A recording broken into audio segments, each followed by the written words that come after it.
Okay, a little revision slash recap video. I did make some changes after recording, and I noticed the video also got choppy at the end. So the first change I made, I just wanted the face to look a little less square. So as I was drawing in my demo, I wanted to just demonstrate how different faces have different shapes, so I went with a little bit more of a square jaw. But I then did want it to look a little bit more like my models. So all I did for that was just erase a little bit here and just do a slight adjustment, just making that less of a harsh change and more of a curve at that jawline. I think I also made the eyes a little bit smaller, as I thought those ended up a little too big earlier. At the end of the video, I was trying to demonstrate some shading, but it turned out choppy. So just pointing out some areas where you want shading and where you want highlights. So basically, anywhere that goes back a little bit on the face should have some kind of shadow, and anywhere that your face is popping forward, you want it to be more highlighted. So you can kind of look at and touch your own face to kind of see what I mean. So the eyes, we've got, the eye sockets, that whole area is kind of dark. In the forehead, we've got bone structure here toward the center, and then the sides of the forehead start going back. So I shaded these areas. You can also see on me that the brow bone might protrude forward, so I did a little bit of shading there. I shaded basically around the sides of the face a little bit. Now, I kept that distinct and separate from the outline, so you can use reflected light there is what's happening to make that happen. But yeah, so your face is curving back, so you can get that a little bit of shadow. We also had earlier in the demonstration those side of the face planes. So that is where the face goes from this frontal part to starting to round back or turn back. So you see that some of the shadow kind of aligns with that subtly.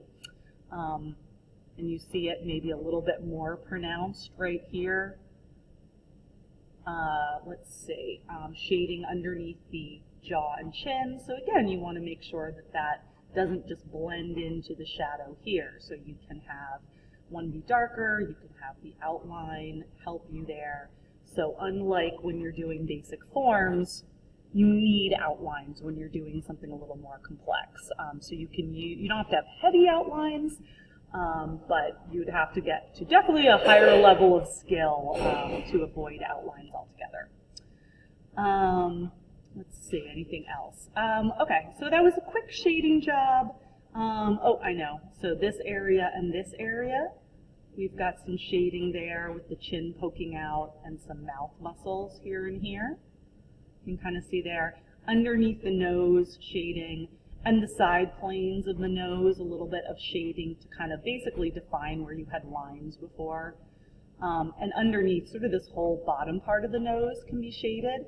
But if you then obscure some of these lines you had, you just need to go back and make those lines a little heavier so that they stand out from the shading around them. Okay, yeah, if you were going to spend more time on this, we could do certainly more texture and things with the hair.